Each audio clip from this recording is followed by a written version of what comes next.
तो हव्वा बहका कर ले गई, शैतान ने बहकाया, हव्वा ने पीछे से जोर दे दिया, चलो ये तो हमारा हमदर्द है। आदम शैतान की बात में नहीं, हव्वा के बात में आ गए। आदम से जुर्म कराने वाली पहली औरत थी। दुनिया में जब भी कोई गुनाह करेगा उसका पाप पहले औरत को पड़ेगा। औरत पाप की देवी है। ये अपनी धार्मिक किताबों में औरत को पाप की देवी कहलाने वाले आज हमसे कहते हैं कि इस्लाम ने औरत को क्या मकाम दिया। इस्लाम ने औरत को यह मकाम दिया कि आदम और हव्वा को जब जन्नत से निकाला गया, आदम और हव्वा को जब जन्नत से दुनिया में भेजा गया, तो आदम ने दुनिया में आने के बाद ये नहीं कहा आय अल्लाह मुझे मेरी बीवी के बहकाया, मुझे हव्वा के कहने पर मैं गया इसलिए मैं गुनाहगार भी हव्वा। लेकिन नहीं, हव्वा को ये मकाम दिया। आदम ने दुनिया में आने के बाद हव्वा और अपनी दोनों की गलती मानी और कहा रब्बना ज़लमना अनफुसना व इल्लम तग़फिर लना व तरहमना लनकूनन्न मिनल खासिरीन। अल्लाह हम दोनों ने जुल्म किया है और हम दोनों को तू माफ कर दे, हम दोनों पर तू रहम फरमा। अल्लाह अगर तूने हम दोनों की मग़फ़िरत न की तो हम नुकसान उठाने वालों में से हो जाएंगे। ये कहा हज़रत आदम अलैहिस्सलाम ने। ये औरत को मकाम है, ये औरत का दर्जा है इस्लाम के अंदर। इन तमाम मुसीबतों में मेरे जो बंदे सब्र कर ले वबश्शिरिस साबिरीन।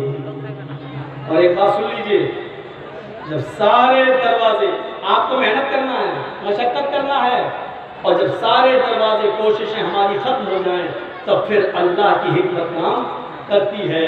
हाजरा सफा दौड़ी, मरवा दौड़ी, सफा दौड़ी, मरवा दौड़ी, 7 चक्कर लगाए, सारी कोशिशें करने के बाद अपने बच्चे के पास आकर बैठ गई। अय अल्लाह एक औरत जितना कर सकती थी कर लिया। मेरे शौहर इब्राहिम मुझे तेरे हवाले करके गए, मेरे बच्चे को पानी कैसे मिलेगा मैं नहीं जानती। इतना कहना था। जब सारे दरवाजे औरत के बंद, तब अल्लाह की हिकमत काम करती है।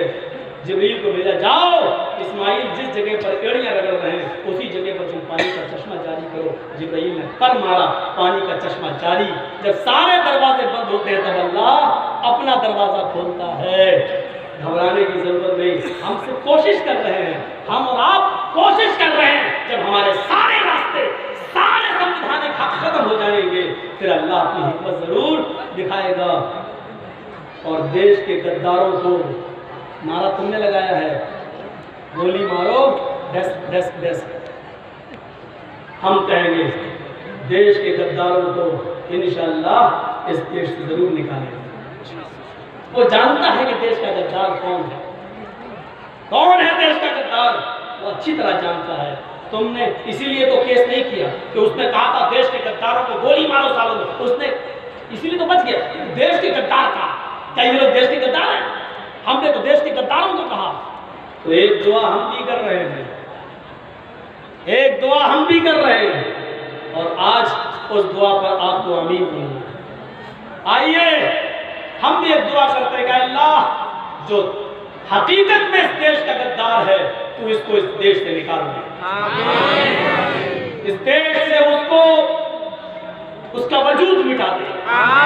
और हम एक दुआ ये भी करते हैं कि आए अल्लाह, आए मेरे परवरदिगार, आए बारेला, जो भी हमारे देश को नुकसान पहुंचा रहा है, जो भी हमारी देश की एकता और अखंडता को बर्बाद करना चाहता है, जो भी हिंदू मुस्लिम भाईचारे को खत्म करना चाह रहा है, नफरत की राजनीति फैला रहा है, बारेला तू उसको ऐसी कुत्ते की मौत मार।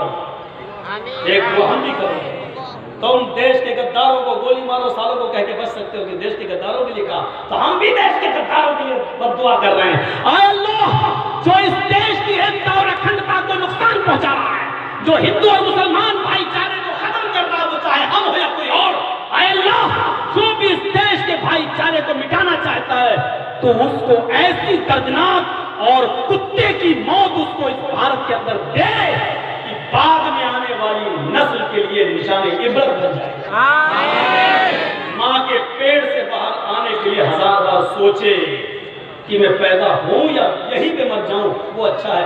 ऐसी मौत दे कि पैदा होने से पहले 1000 बार वो माँ के पेट में बाहर आने के लिए तड़पे, लेकिन सोचे कि अगर देश के साथ गद्दारी करूंगा तो ऐसी कुत्ते उसको दे कि जो बाद में आने वाली नस्ल के लिए निशाने इबरत बन जाए। ये दुआ ही दिला दो मेरी, इसमें भी हमारी देशभक्ति छलक रही है। जो भी देश की एकता और अखंडता को नुकसान पहुंचा अल्लाह तो उसको मैट दे, तबाह कर दे, मिटा दे, बर्बाद कर दे। इस पे भी संबित पात्रा अगर मेरे मुकाबले में डिबेट में बैठ जाए तो इस पे भी वो कुछ नहीं कहेगा, वो कहेगा नहीं ठीक है, कहेगा नहीं ठीक है। चलिए संबित पात्रा से एक ही बात पे बहस, चलो देश के गद्दार पे आज डिबेट हो जाए, हो गए, चलो तुम कहो कि है प्रभु, है ईश्वर, है राम, है भगवान, जो इस देश का गद्दार हो उसको तू कुत्ते की मौत मार, नहीं कहेगा। और हमसे कहलवाओ, हम डंके की चोट पे कहेंगे अल्लाह जो हमारे मुल्क का दुश्मन हो तो उसको कुत्ते की मौत मार, तो उसको ऐसी मौत दे जो निशाने इबरत बन जाए। पता चल जाएगा 2 मिनट में कि कौन देश प्रेमी है और कौन देश से घिरना और नफरत करने वाला है। 2 मिनट में, एग्जाम 2 मिनट में ले लिया जाए, 2 मिनट में बस पता चल जाएगा कि कौन देशभक्त है कौन देशद्रोही। अरे भाइयों, हमें और आपको ये सोचना आज पता नहीं चल रहा। सीसीटीवी कैमरे लगे हैं,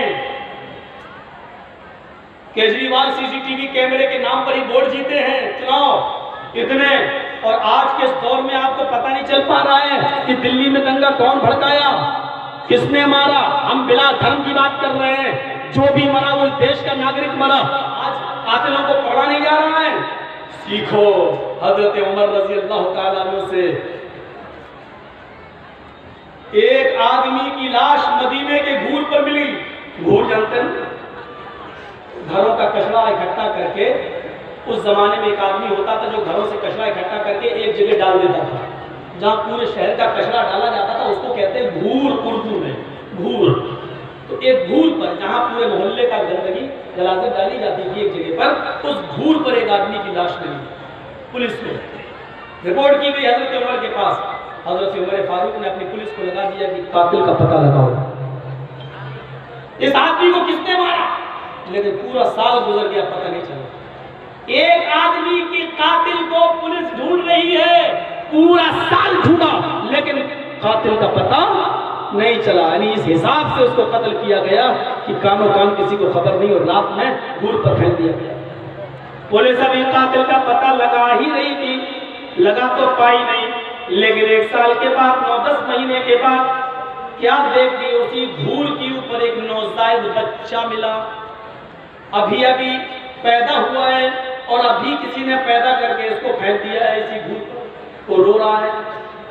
हजरत उमर फारूक को इतला मिली उस घूर पर जहां लाश मिली थी, आज उसी घूर पर एक बच्चा मिला है जो अभी जिंदा है। पता नहीं चल रहा है कि बच्चा कहां किसका है। हजरत उमर ने कहा जल्दी से उस बच्चे के दूध का किसी घर से इंतजाम करो, मैं अभी आता हूँ। हजरत उमर आए, उस नौज़ायद बच्चे को गोद में लिया और फरमाया अब मैं कातिल को ढूंढ लूंगा। गौर करिए, अभी हथियार नहीं डाले, क्या कहा, अब मैं कातिल को ढूंढ लूंगा कि कौन है कातिल। पुलिस वालों ने कहा अमीरुल मोमिनीन बड़ा मुश्किल है, इस बच्चे से कातिल का पता कैसे लगेगा, डीएनए टेस्ट भी जमाने में नहीं होता था। हजरत उमर ने कहा अगर तुम लोग मेरी सहायता करो, मदद करो तो कातिल तक पहुंच सकता हूँ। ठीक, मदद करूंगा। कहा एक करीब में घूर के इर्द गिर्द कोई एक ऐसी औरत को ढूंढो जिसका कोई बच्चा ना हो। ढूंढा गया, एक औरत मिली, बूढ़ी सी खिदमत करने वाली। हजरत उमर फारूक ने उसको ये बच्चा दे दिया, इस बच्चे को तुम पालो, इसकी परवरिश करो, इस बच्चे का जो महीना खर्चा आएगा वो बैतुल माल से हम तुम्हें देंगे, और इस बच्चे की ड्यूटी जो तुम निभाओगी उस ड्यूटी की तनख्वाह भी हम तुम्हें बैतुल माल से देंगे। यानी तुम्हारा जो मेहनत है वो तुम्हें भी मिलेगी, और इस बच्चे का जो खर्चा आएगा ये भी हम बैतुल माल से तुम्हें देंगे। वो औरत तैयार हो गई। हजरत उमर ने उसके कान में कहा ऐ खातून, जब ये बच्चा 1.5-2 साल का हो जाए उस वक्त तुम नजर रखना इस बच्चे को कौन सी औरत तुम्हारे गांव की ज्यादा प्यार कर रही है, अपने घर ले जाती है, इस बच्चे को खिलौने देती है और उसके साथ खेलती है, बहुत टाइम इस बच्चे को देती है।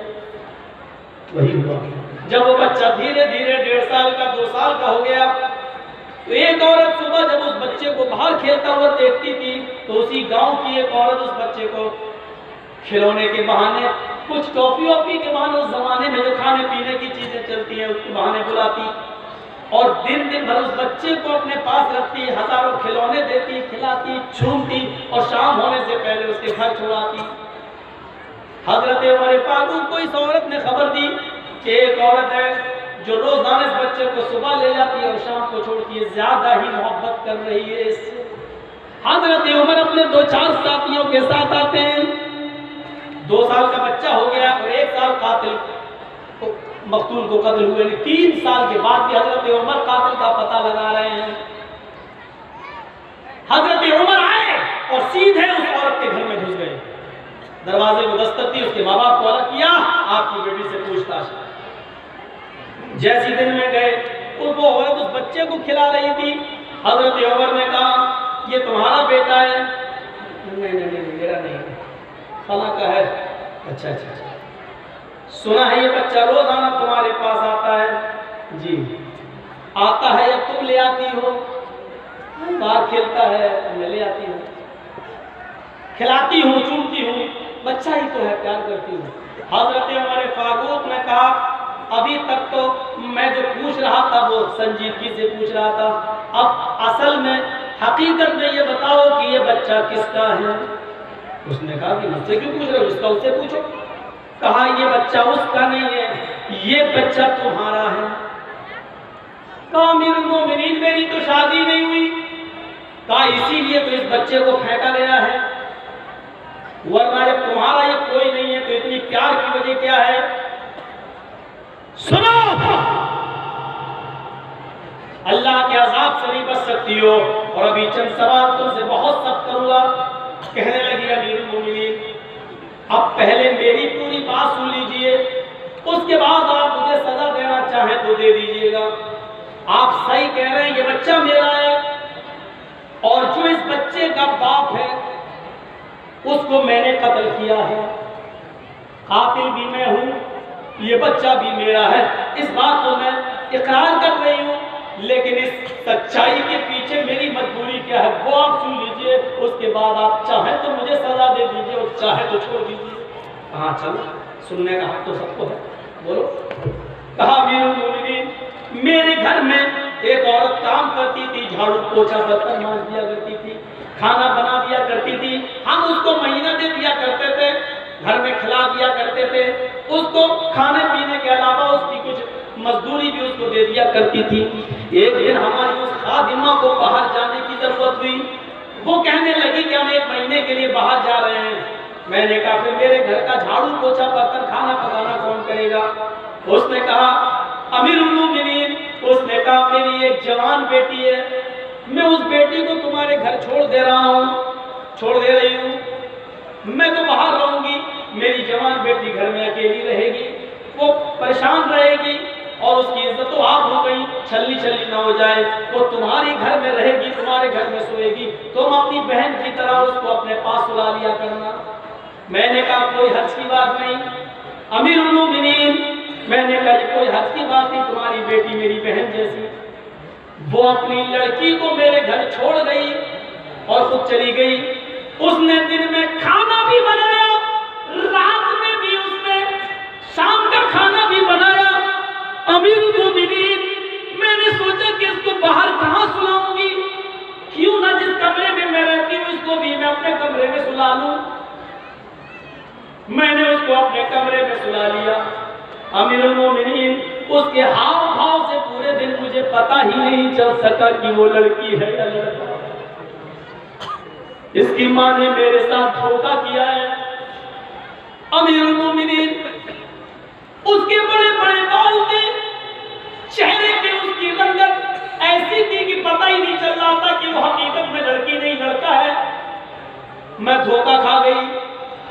जब रात की तारीकी पूरी तरीके से छा गई तो ये अपनी असली हुलिये में आ गया लड़का और इसने मुझे पकड़ लिया, इसने मेरा मुंह बंद कर दिया, जबरदस्ती मेरी इज्जत के साथ खिलवाड़ करने लगा। अमीरुल मोमिनीन में बेबस थी, मैं जान मेरी जा रही थी तो मुझे जान भी बचाना था, इसलिए मैं उसके मजबूरी के आगे कुछ नहीं कर सकी। मैं बेबस थी। उसने अपना पूरी तरीके से काम कर लिया। मेरी इज्जत आबरू छलनी चलनी हो गई।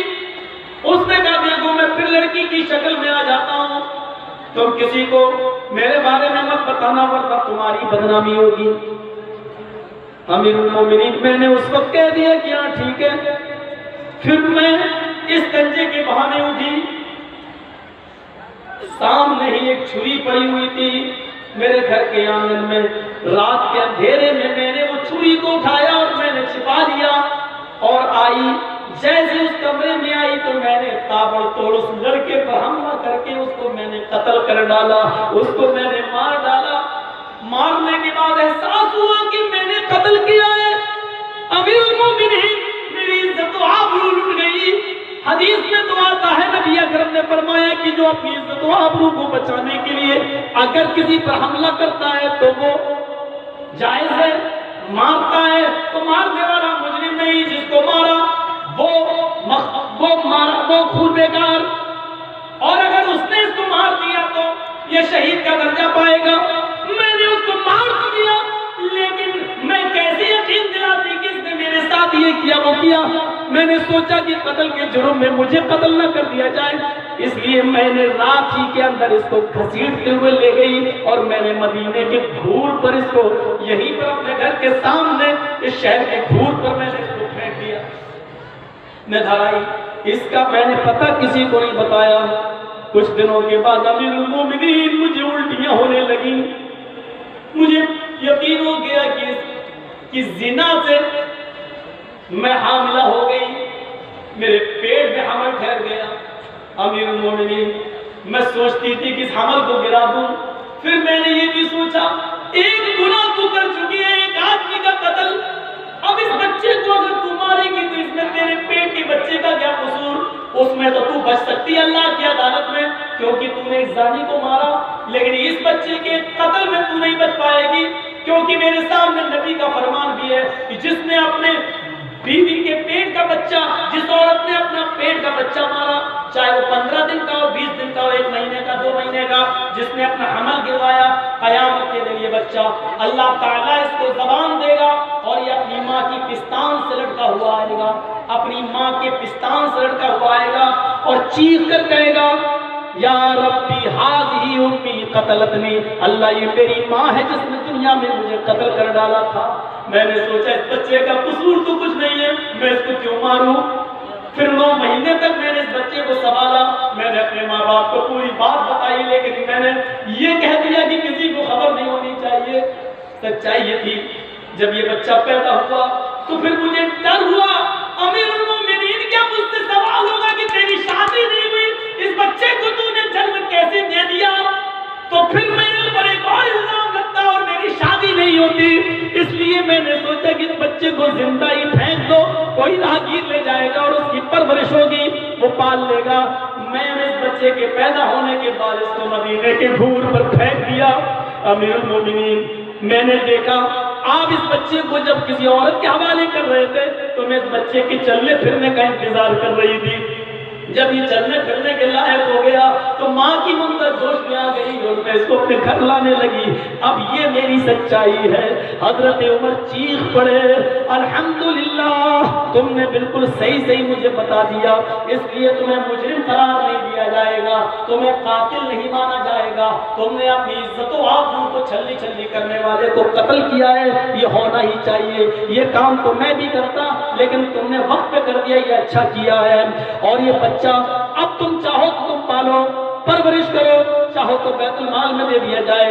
इस औरत ने कहा नहीं अमीरुल मोमिनीन, मैं अपने बच्चे को अपने पास रखना चाहती हूँ। लिहाजा उमर फारूक ने इस बच्चे को उसके हाथ में लौटा दिया, गोद में दे दिया और फिर पूरी चल को तबाह के साथ इस औरत की शादी भी कराई और इसको इज्जत से नवाजा। हजरत उमर फारूक ने बताना ये चाहता हूँ, कत्ल चाहे जायज हुआ हो या ना जायज, लेकिन हजरत